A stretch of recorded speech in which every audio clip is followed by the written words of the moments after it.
All right, good morning, everyone, and welcome back to Constructive Mathematics. I'm still Patrick Farrell, and we're still here to learn about algorithms.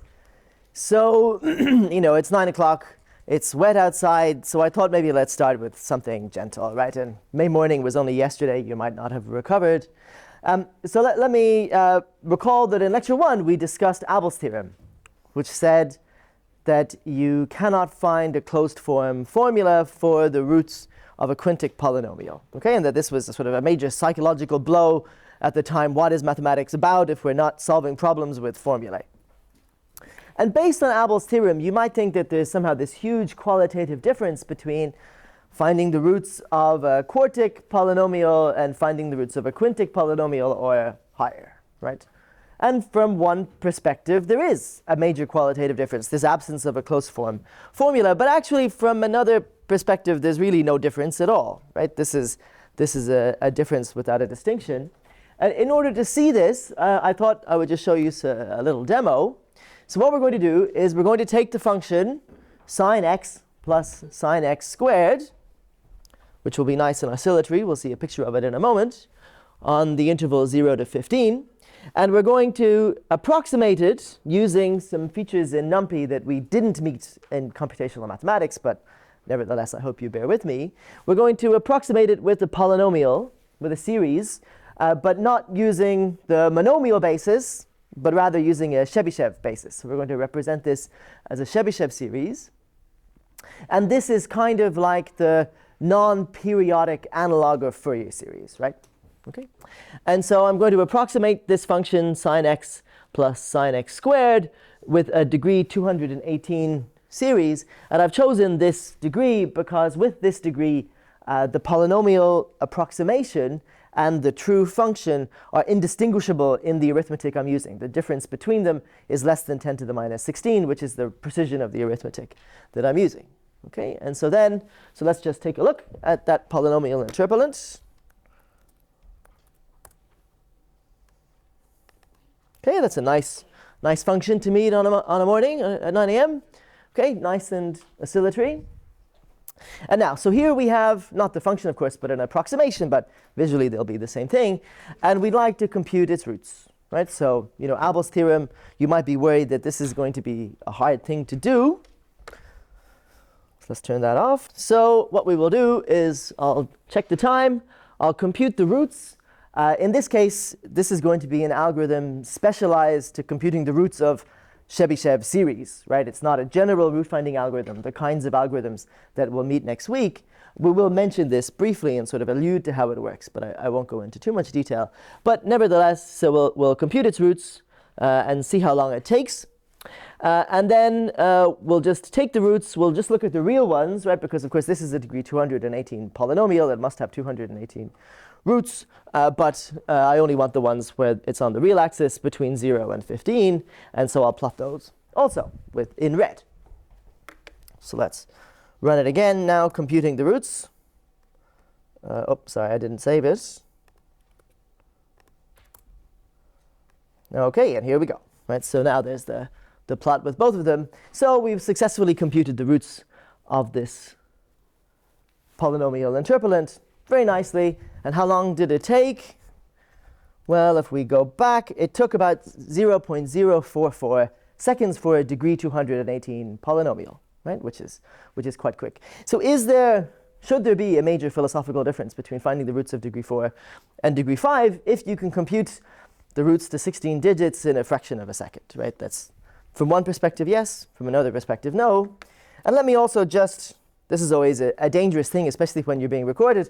I'm going to do some programming live. So let's see. So we'll compute the derivative of this polynomial, which of course I could do very conveniently, right? And then let's now see what else can we do with this. Well, we can calculate the roots of that guy. And then I'll just do the same thing. I'll just check the real ones. And I'll just restrict to the ones that are in the interval that I care about. And extra one. And then we'll plot k, and we'll plot p of k. And we'll do that with OK. All right, so here I'm going to take the derivative of this approximation, and then I'm going to find the roots of that. And of course, the roots of my derivative are exactly the stationary points. Oh, that's the trouble with programming live. It should have been Israel. There we go. And now we also compute all the stationary points, right? Again, sort of in a fraction of a second, very convenient and very powerful. Let's get into the lecture proper. So we started on Tuesday talking about sort of one of the classical core problems of continuous mathematics, the task of finding the roots of functions. And whatever function I'm trying to find the root of, I'll call a residual. So this was our problem. Find x star such that f of x star is equal to 0. And this is really the art of solving equations, right? Whenever you have an equation to solve, you have a problem like this. OK? And I said that we're going to attack this or develop different algorithms with very nice convergence properties by relating it to a closely related kind of problem, another problem where you have to find a special input to a function. But now I want to find the special input x star such that g of x star equals x star. Right? So fixed points of the function g. And g is always the word I'll use for a function I'm finding fixed points of. F will always be a function I'm finding roots of. Okay? And as we saw, well, if you have a fixed point problem, you can always convert it to a root finding problem just by saying f of x should be g of x minus x. So if I can find roots of that guy, I've found fixed points of g. Fine. But there are going to be other ways of going from root finding problems to fixed point problems. And it's these ways that will give us different algorithms. Okay? In particular, we'll see something called Newton's method and Halley's method. OK. And part of the reason why it's convenient to think about it in this way, of course, you can derive Newton's method purely from a root finding point of view. But the reason why it's very convenient is because there are lots of powerful theorems about fixed point problems. So we already saw some of them, which we'll recap briefly in the next few minutes. But there's even a whole final year Part C course about fixed point theorems. So that there's really a lot to say in this vein. OK, so let's just recap. We've seen these slides already, but it's a good place to start again. So we want to find x star in the real such that f of x star is equal to 0. And we're going to cache that in different ways for a fixed point problem, such that g of x star is equal to x star.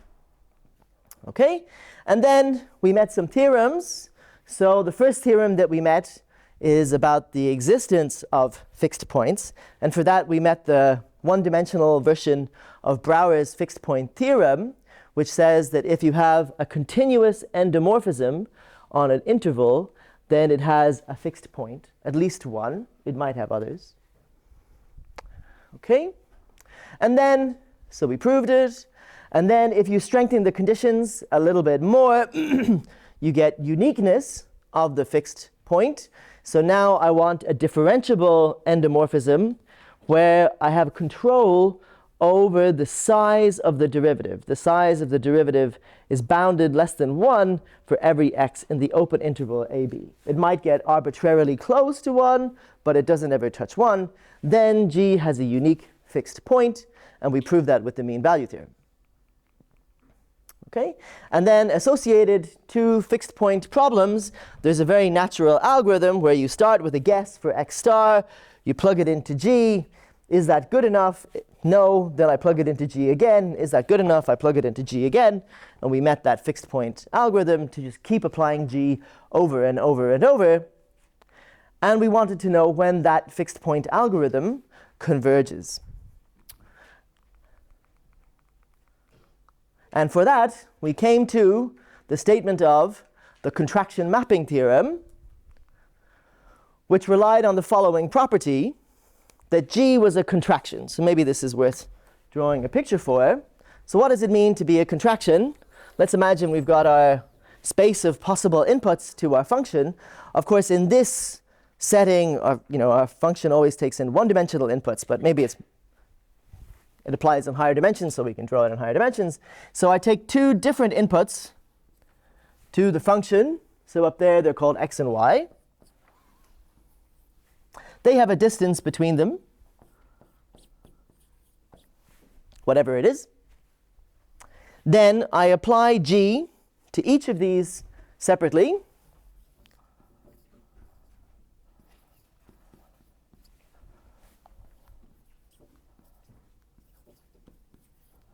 Okay, so now I've got g of x and g of y. They have a distance between them.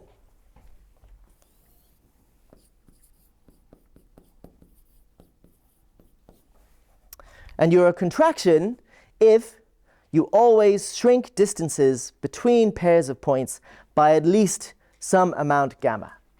Okay? And that gamma has to be bounded less than 1. So I always shrink this distance, the distance between the images, by some fraction gamma relative to the distance between the inputs. That's what it means to be a contraction. Okay? This is actually an instance of a more general concept. So the idea of a function where I can bound the distance between the outputs in terms of the distance between the inputs, that's what's known as a Lipschitz continuous function. To be a Lipschitz continuous function, your constant here, which is called the Lipschitz constant, doesn't have to be less than 1, right? You can have a Lipschitz constant of 10 or 100 or whatever. You just have control over the distance. It doesn't blow up arbitrarily, but it might increase the distance.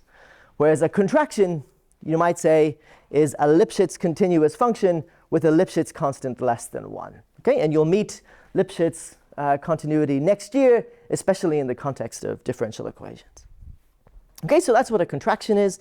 It's a function that shrinks distances between pairs of points. And then we met the contraction mapping theorem. So what does it say? Okay, so this was proven by Stefan Banach in 1922. And what does it say? It says, give me a contractive endomorphism. I have an endomorphism and it's a contraction. Then you get a whole bunch of amazing consequences, extremely powerful consequences for free. So first of all, it has a fixed point. Moreover, that fixed point is unique. Okay? And moreover, you get convergence of the algorithm, of the fixed point algorithm. So this is a constructive existence proof. It gives you a way to construct the thing that you seek. And moreover, it guarantees you a convergence rate. The iteration, the algorithm here, will converge at least linearly to the unique fixed point whose existence is guaranteed by this theorem. So this is what we'll prove in the first part of today. And so this is, again, no more than Brouwer's theorem. This is sort of the baby brother in one dimension. You'll meet the full version in second year in metric spaces. Before we prove it, I think it's important whenever this theorem comes up to mention a little bit of the history. So Stefan Banach was a Pole, and he was born, in the Austro-Hungarian Empire. And then when that fell apart in the First World War, he lived in the independent Polish Republic, and he was working as an academic in Lviv, in a city in what's now Western Ukraine, where there were a great many Polish people. And unfortunately, living there over the course of World War II was quite an eventful experience. So he was a world-famous mathematics professor, one of the most important mathematicians of the 20th century. His PhD thesis founded functional analysis. When the Soviets invaded in 1941, he was on relatively good terms, actually, with the Soviets. He was a corresponding member of the Ukrainian Academy of Sciences, and so they let him stay. The Soviets weren't enormous fans of Polish intellectuals, but they let him stay on the promise that he would learn Ukrainian. And then when the Germans invaded, they also weren't big fans of Polish intellectuals, and indeed massacred many of the professors at the university where he worked. But Banach managed to survive. He was fired from his job, but he managed to survive because he found employment at an institute for typhus and virology. So, for most of human history, humans have been infected with lice, right? Things that suck your blood. These lice propagate typhus, this disease, and typhus was a major concern for both the Red Army and the Wehrmacht. And it turns out that the very first vaccine against typhus was invented in Lvov in the 1930s. But in order to make it, you had to have lice infected with typhus that you would then crush into a paste. Those lice eat blood, and so you need people whose blood they eat. And so he was employed. He went from being a world-famous professor of mathematics to being a professional lice feeder with him strapped onto his arm or his leg, eating his blood. Okay, but in this way, he managed to survive, and then the Soviets reinvaded towards the end of World War II and kicked the Germans out. But then they decided that they really weren't fans of Polish intellectuals and started deporting all of the Poles in this area of the world. And before he could take a job in Krakow, he died of cancer. So he had a very sort of tragic wartime experience. But nevertheless, one of the 20th century's great theorems. Okay, so let's go ahead and prove this. And we'll prove it in stages. Okay, so the first thing we want to show is that any contraction must be continuous, right? And since then, we'll be able to invoke Brouwer's fixed point theorem because we'll have a continuous endomorphism, so we'll know that there exists at least one fixed point. Okay, and this is really a proof that Lipschitz functions are continuous. I'll use the existence of the gamma, but I won't use the value of the gamma on this slide. You just need to be Lipschitz to be continuous. You don't need to be a contraction. Okay. All right. So what's the game to prove that something is continuous? Well, you all know what it is. It's a challenge and response, right? So you challenge me with an epsilon, a target accuracy that the function must reach, and I must be able to respond to you with a delta, so the tolerance on the inputs. And if you take an argument within delta of another input, then the outputs must be within epsilon, right? So that's the game of continuity. Okay, so if our Lipschitz constant or contraction constant gamma is 0, well, that means that no matter what two inputs you give me, they always shrink to a point, right, in space. So that means that the output is constant. So this isn't a very interesting function, but it's continuous. So okay, so that's fine. So, but without loss of generality, let's assume that our Lipschitz constant gamma is greater than 0. Okay, so then you challenge me with an epsilon, and I'm going to rebut you with a delta, which is epsilon divided by gamma. Okay, and so if I take 2 points that are within this tolerance delta, well, just expanding what delta is, that means that x minus y is less than epsilon over gamma. Taking the gamma to the left-hand side, that means that gamma times x minus y is less than epsilon. And now we know from this contractive property, or this Lipschitz property, the distance between the images must be bounded by gamma times the distance between the inputs, which is less than epsilon. Okay, so we've proven continuity, and so then we can invoke Brouwer's fixed point theorem to guarantee that there exists at least one fixed point. Okay, and we didn't use that gamma was less than 1 here. We just needed the existence of any gamma. Okay, so now let's use gamma less than 1. So let's show that the fixed point must be unique. Okay, so let's give ourselves two fixed points, p and q. Okay, so g of p equals p, g of q equals q. So now let's compute the distance between p and q. Well, since p is g of p and q is g of q, that's the exact same as the distance between g of p and g of q. But now I can invoke the contractive property. That's less than or equal to gamma times the distance between p and q. And since this gamma is less than 1, the only way that this can be satisfied, some number is less than or equal to something less than 1 times the same number, is if the distance is 0. Okay, so the distance between p and q is 0, so that means that p must equal q. Okay, so now we have uniqueness. Nice. All right, so the next thing we needed to show was that the fixed point iteration converges. Okay, so how can we do that? So give me an arbitrary input, an x0, an ab, okay, and then the algorithm, remember, is that xi is equal to g of xi minus 1. So I just keep applying g over and over. Okay, so we're interested in the convergence of the algorithm. So we're interested in the distance between our current point, our current guess xi, and the unique fixed point which we know exists, x star. So let's look at the distance between xi and x star, and we need to show that this goes to 0 as I goes to infinity, right? That's what we're trying to show. Well, we have to use the algorithm. So let's use the algorithm that xi is g of xi minus 1. And let's use the fact that this is a fixed point, that x star equals g of x star. Okay, so we can write this distance as the distance of g's, which then, by the contractive property, we can write as less than or equal to gamma times the distance between xi minus 1 and x star. Okay, so after one round of the algorithm, we've improved our error by a factor gamma, which is less than 1. And now you can see where this is going. This expression looks a great deal like this expression, except with I replaced with I minus 1. Okay? And so what we've really done here with this sort of chain of reasoning is we've pulled one index off the subscript here, and we've had a gamma to the 1 up here. If I apply the same argument, that this is g of xi minus 2 minus g of x star, then I'll conclude that this is bounded by gamma squared xi minus 2, just by writing the same thing out again. And then if I keep going, inductively, you can show that this must be bounded by gamma to the I times the distance between our initial guess, x0, and x star. So every time I apply sort of this chain of reasoning, I take 1 off the subscript and I increase the exponent here by 1. So after I steps, I have gamma to the I and x0.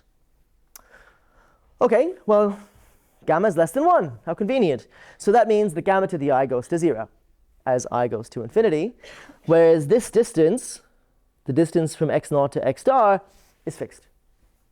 Therefore, in the limit as I goes to infinity, the distance between xi and x star must equal 0. So in other words, we have convergence of our sequence of fixed point iterates. OK, so that's convergence of the algorithm. And then what do we know? What's the next thing we want to do? We want to show the rate of convergence. We want to know that this sequence will converge at least linearly. OK, and what's sort of the estimate of trying to compute the speed of convergence of a sequence? It's all about comparing the error at iteration I with the error at the previous one, I minus 1. OK, and well, by this argument up here, we know that the distance, the error at iteration I compared to the error at iteration I minus 1 must be bounded by gamma, where gamma is less than 1. And so this is exactly the statement of linear convergence with rate gamma. This holds for all I, so in particular it holds for in the limit as I goes to infinity. OK, isn't that very nice? You've got existence of a fixed point, uniqueness, convergence of an algorithm, and with a convergence rate. Very beautiful, right? And in fact, this theorem is I can't emphasize how useful it is. In continuous mathematics, if you've got a problem sort of over some continuous structure, and you want to show the existence of something, route 1, the way most mathematicians will approach this and the way most theorems will go is that they will try to write down an algorithm that looks like it should be a contraction, prove that it's a contractive endomorphism, and invoke Banach's contraction mapping theorem. So it's used everywhere. OK, so let's just recap the conditions for our theorems. So we have, if I want just the existence of a fixed point, I want a continuous endomorphism. That was Brouwer. And more generally, instead of on an interval, it should be a non-empty, closed, convex set in higher dimensions. OK, if I strengthen the conditions a little bit more, I get uniqueness of the fixed point. So now I want g to be differentiable with the magnitude of the derivative bounded away from 1. And at least let's state it for the differentiable case. I want g to be a contraction so that if it's differentiable, I want the magnitude of the derivative to be slightly stronger. I want it to be bounded less than or equal to gamma, which is bounded away from 1. So there's some sort of actual gap between the magnitude of the derivative and 1. OK, and so let's explore some examples on the edges of these results. All right, so first, let's consider a case where Brouwer's existence theorem applies, but the uniqueness result doesn't. So here's a function that you've probably met. So g maps 0, 1 to 0, 1, and the g of x is just equal to x. OK, so it's the identity function. Very clearly, this has an infinite number of fixed points, and its derivative is magnitude equal to 1. Okay? And so this just fails the condition for uniqueness, right? It's almost there, but it isn't. And the failure of uniqueness is catastrophic. There's an infinite number of fixed points, never mind a unique one. Okay? And you can have a unique fixed point of a differentiable function without being a contraction. Remember that the contraction has to bound the derivative away from 1. All right? So here's an example. So let's take 0 pi, and we'll take the function x maps to sine x, so sine maps 0 pi to 0, 1, which is a subset of 0 pi, right? So that's an endomorphism on 0 pi. It's not a surjective endomorphism, but it doesn't need to be. It just needs to be endomorphic. We don't expect it to be a surjection. Okay, so for all x in the open interval, 0 pi, we have that the magnitude of the derivative is less than 1. Great. So it has a unique fixed point, which the fixed point of sine in this interval is just 0. But it isn't a contraction. And it isn't a contraction because the derivative is getting arbitrarily close to 1. Right? So the derivative at 0 is cos 0, which is 1, and there is no gamma that I can shim in between the derivative and 1. Right? So there's no such gamma so that the contraction works. And the fixed point iteration converges, but it converges so slowly as to be completely useless, which we will now see. Okay, so here's our fixed point code. It's a little bit more complicated than the algorithm that I presented on the slides, just because I didn't want to compute the same thing a few times. So we start off with some x0. I compute the next x in the sequence, and I keep looping until the distance between them is within some tolerance. Okay, so let's see. Fixed point import star. And then let's do fixed point. Conveniently, my terminal remembers. So we'll try to compute the fixed point of the function sine.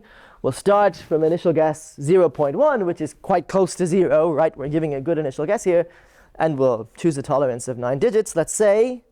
And let's just, it's a bit fiddly, make this a little bigger. Yeah.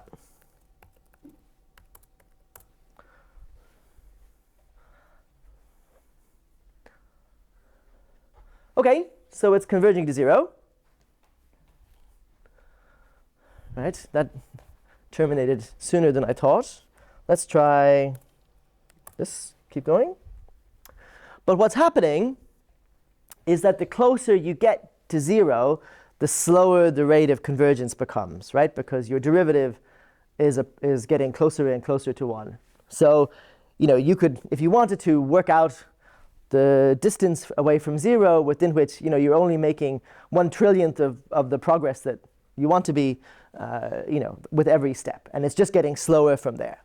So I would say that this is an extremely bad way to compute 0. Right? This is probably the worst way to compute 0 that you will see this week.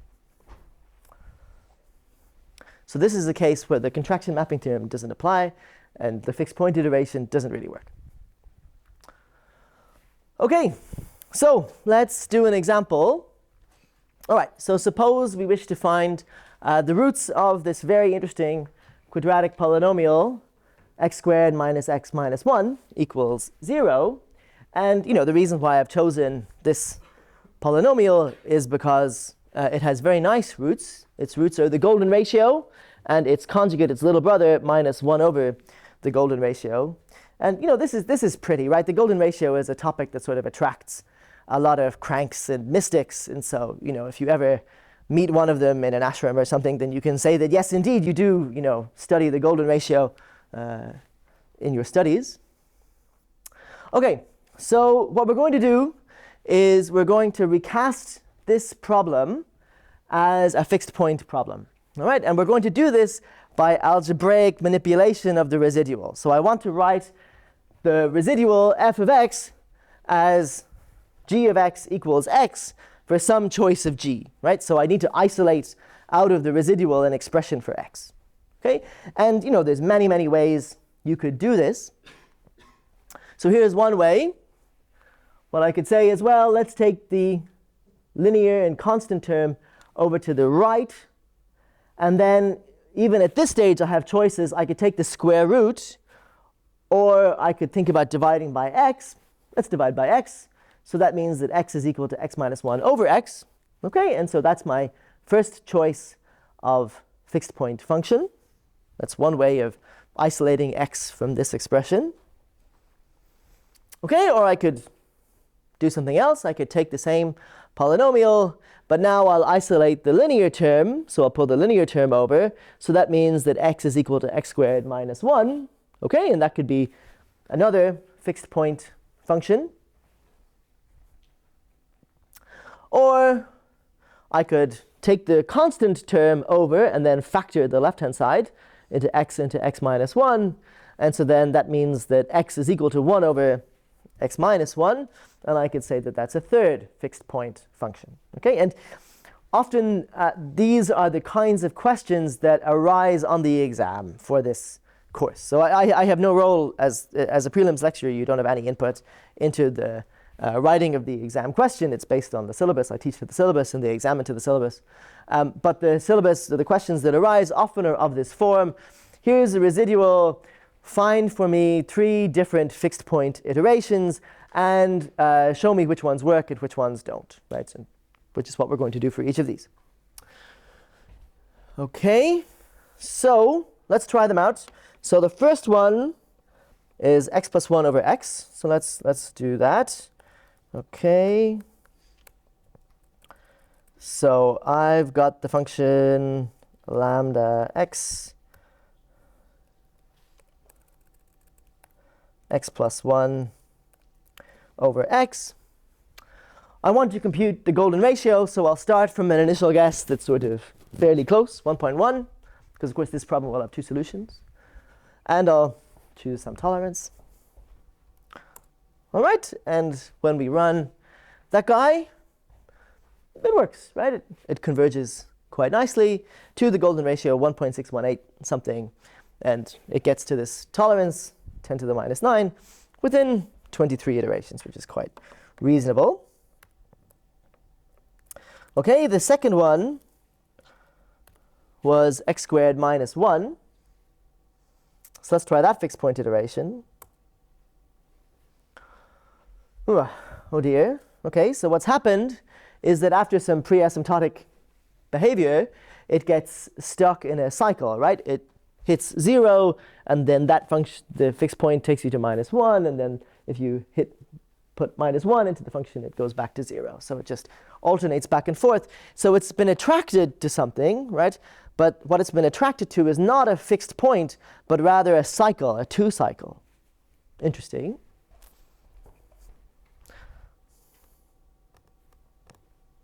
Okay, and then the third one was 1 over x minus 1.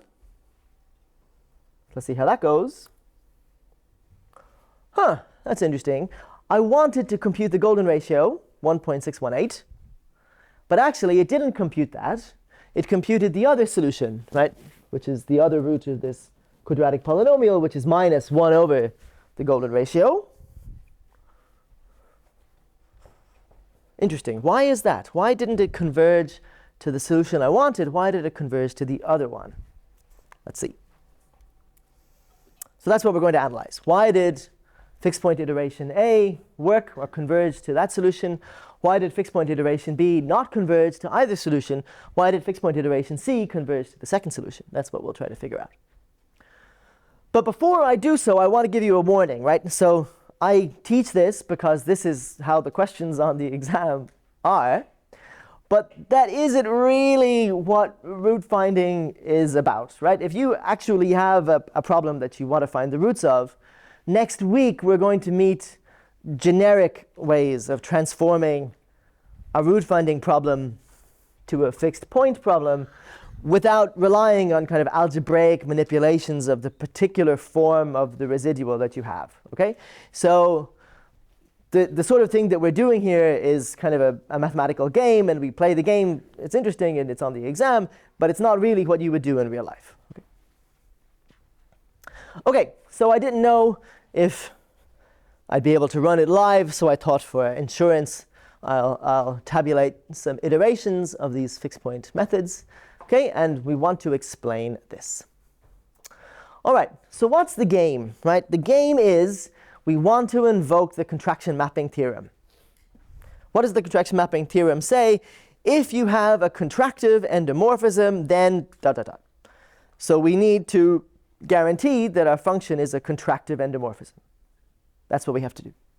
So in other words, we have to find three numbers, a and b, and gamma, okay, with the two properties that G is an endomorphism on AB, so it maps the interval to itself or a subset of itself.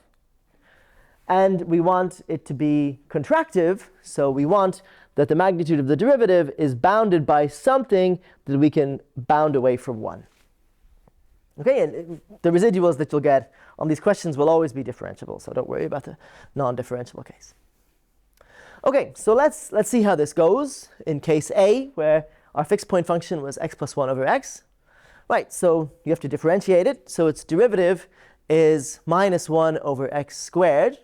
Okay, and basically the way that the questions will be rigged is that the functions you get will always be either increasing or decreasing. Okay, so the derivative will always have a constant sign. It'll always either be sort of positive or negative. And so then when you want to show that something is an endomorphism, you're just going to end up evaluating things at the endpoints, right? Because the examiners don't want you to be solving complicated optimization problems. Okay, so on the interval AB, this is increasing. But if I try the interval 1, 2, then the derivative is minus 1, so that has the wrong magnitude, right? So, and also the other thing to say is that when you're solving these problems, usually it's really useful to know what the solution is, right? I know that this will converge to either the fixed point, the golden ratio, or minus 1 over the golden ratio. So I'm sort of thinking of intervals of like, around 1.6 and around minus 0.6, right? So that's why sort of guessing 1, 2 is a reasonable thing to do.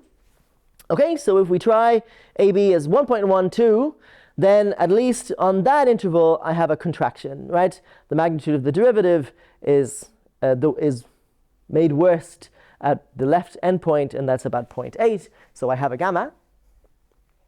Okay, and we also need to check the endomorphism property.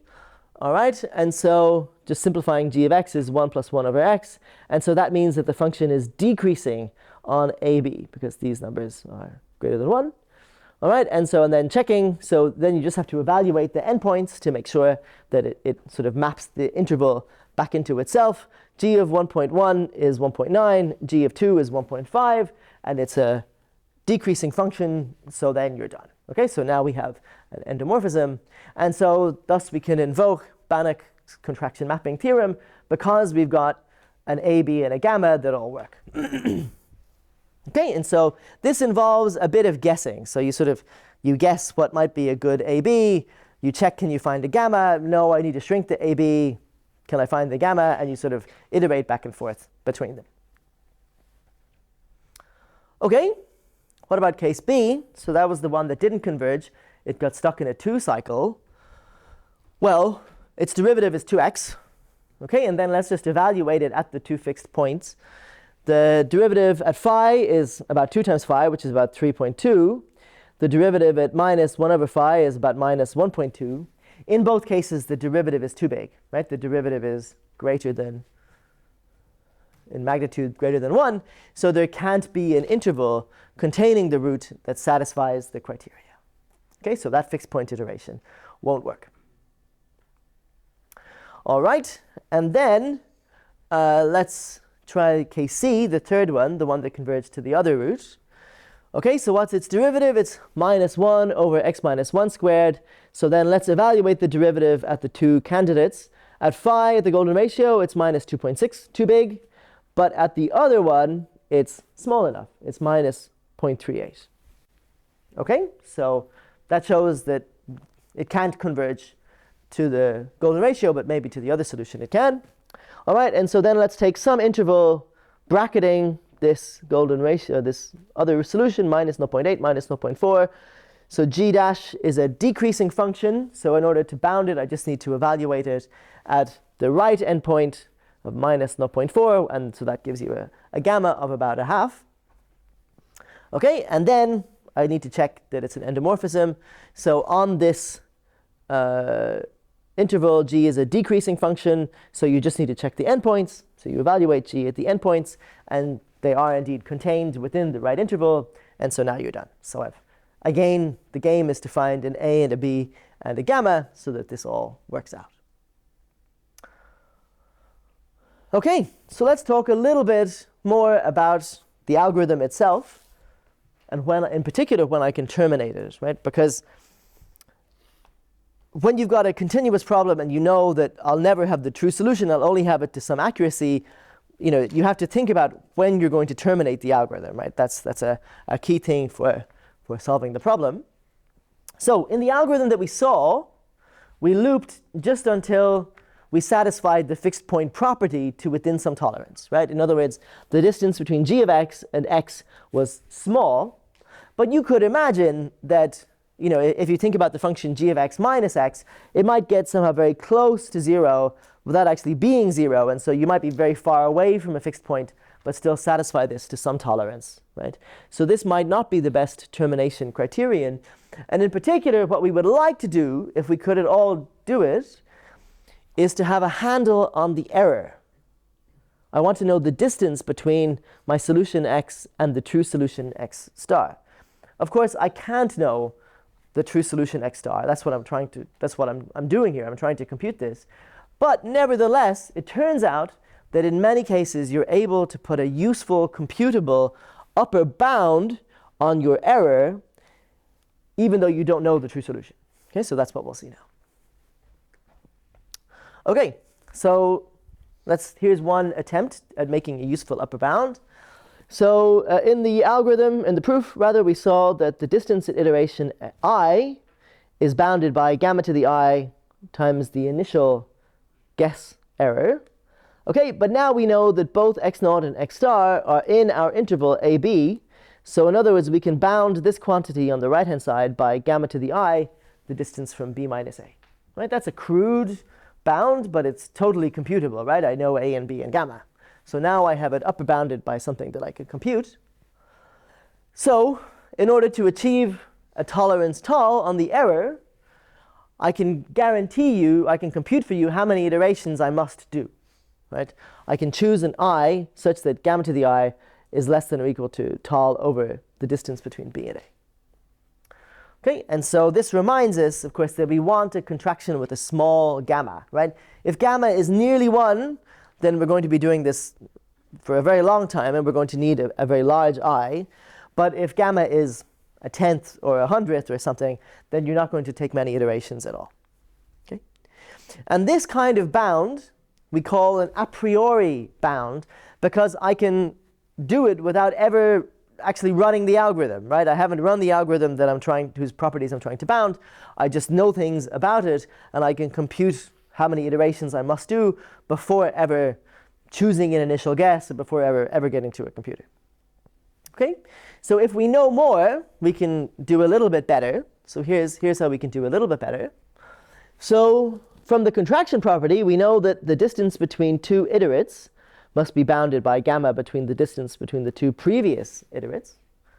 Okay, and so let's take a fixed j sort of far out along the sequence, and let's consider the distance between xj and xi. Okay, and the plan is that I'm going to have an expression for this, and then I'm going to take j going to infinity so that this becomes the true solution, because I know my algorithm converges. Okay, so let's write the distance between xj and xi as a sum of things that cancel. The distance between xj and xj minus 1, j minus 1, and j minus 2, and so on. Okay, and so then I can apply the triangle inequality to bound each of those terms in turn as a sum of distances. And then I can invoke this property up here, the contraction, to write all of this in terms of the distance between x1 and x0. Okay, so now in order to compute this, I'm going to need to have chosen an x0 and to have run the algorithm at least once, right? One step of the algorithm. But if I do so, I can write it in this way. Okay, so I can just gather all of the terms in terms of this geometric series, or something that looks like a geometric series. Okay, and I can pull out the common factor of gamma to the I because j is greater than I, so all of these terms have an I in them. All right, and then, so we have the first few terms of a geometric series, which has to converge because, again, our gamma is less than 1.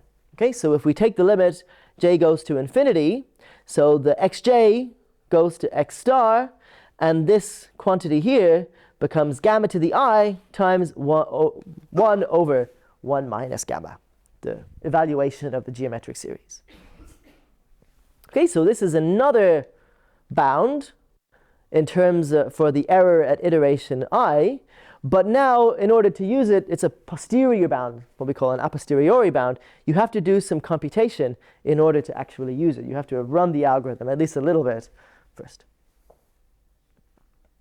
Okay, so let's see one more example of this kind of game.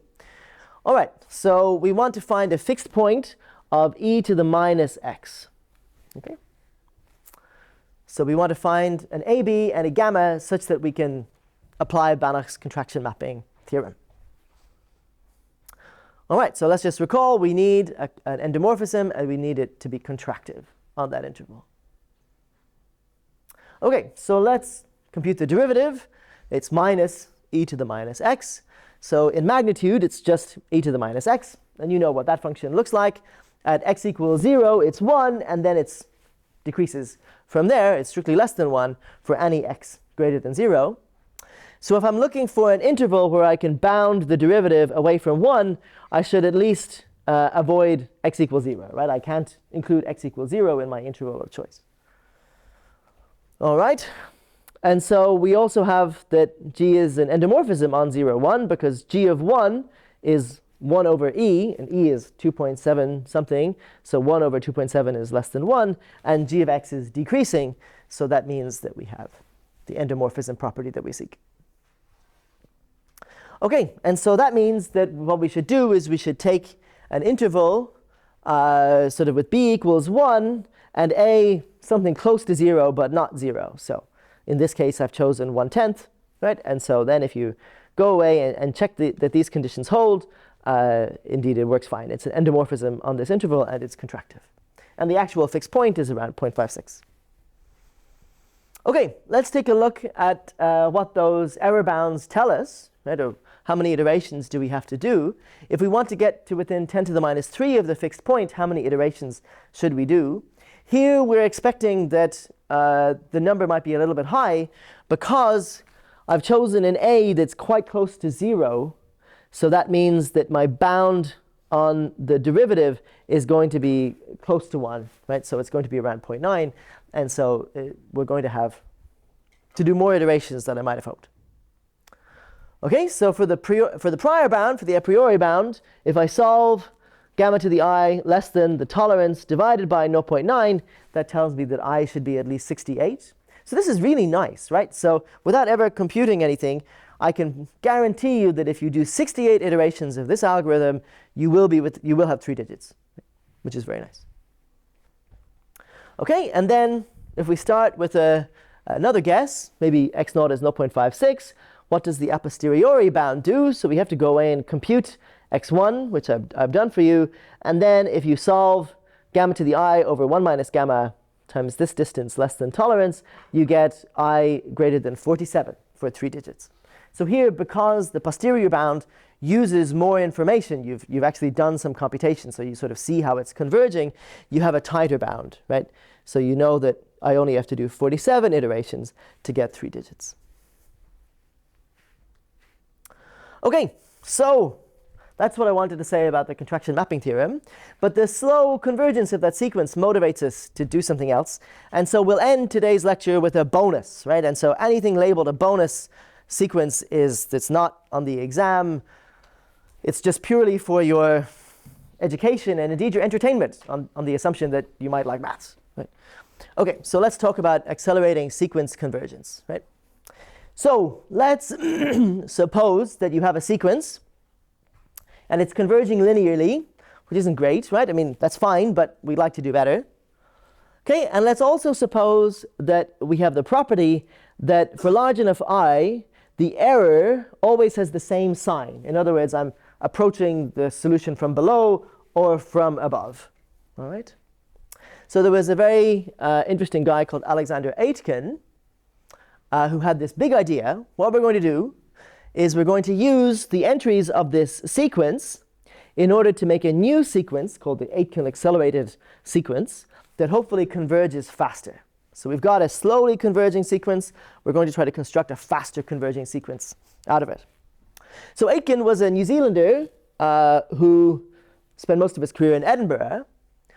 He was an FRS for his mathematical contributions, but he fought in the First World War in the New Zealander army, and he wrote a book that was quite famous, a memoir of his time in the First World War, From Gallipoli to the Somme.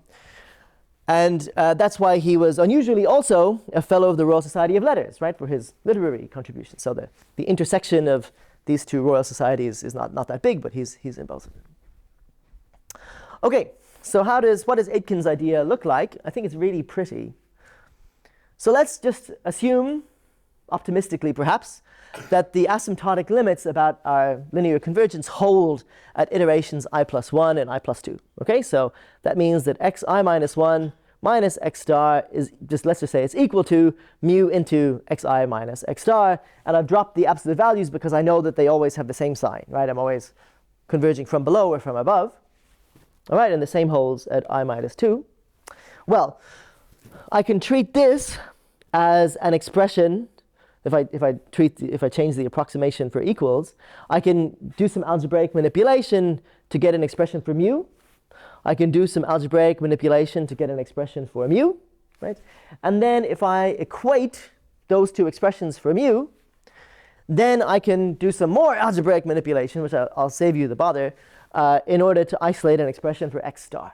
Okay? So I take these two equations, isolate mu, equate those two expressions, isolate x star. And if you do so, then, which is what Aitken did, then after some algebra, you get that x star is approximately xi times xi minus xi plus 2 minus xi plus 1 squared over xi plus 2 to xi minus 1 plus xi. Okay? So you hope that this expression on the right gives a better approximation of the sequence limit than your xi did. Okay, so that's what the accelerated sequence is. In order to construct the ith entry in the accelerated sequence, you need to go 2 further out in the base sequence. You need to know I and I plus 1 and I plus 2. But once you have 3 entries, you can compute the next entry of the Aitken accelerated sequence. Okay, and indeed, there's a nice theorem about this. It's backed up by a theorem. So if you have a sequence that's linearly converging and all the entries have the same sign, then Aitken compares the error of the accelerated sequence to the error of the unaccelerated sequence. And indeed, as I goes to infinity, it gets arbitrarily good, right? So you're doing arbitrarily better than the underlying sequence. Okay, so let's try this again. So in lecture 1, we discussed this scenario where you're stuck in a desert island and some demented pirate captain needs to know pi to 10 digits before he'll let you off the island. And unfortunately for you and for me, neither of us is Ramanujan, and we can't remember how to derive the hairy series that we saw in lecture 1. We can only remember Leibniz's formula for pi, and we remember that to get 10 digits of this series, we have to compute about 5 billion terms, right? So we're never going to compute 5 billion terms. We'll die of starvation before we do so. But you attended lecture 4 and you remember Aitken's acceleration, and so you say, okay, I'll try this. So if you apply Aitken's acceleration to the partial sums of this series, you get to 10 digits in about 1400 iterations. That's not too bad, right? Because that only requires computing 1402 entries of the base sequence, right? So that's very mild. So you could probably compute 1400 partial sums in about a week, right? And you can survive a week. You've got enough coconuts. If you apply Aitken acceleration again, right? So you accelerate the accelerated sequence, then you only need to compute 70 terms, which only requires computing 74 entries of the underlying sequence, right? So now you can be out in an afternoon. Very nice. All right, and so let's leave it there. Have a nice weekend, and I'll see you on Tuesday.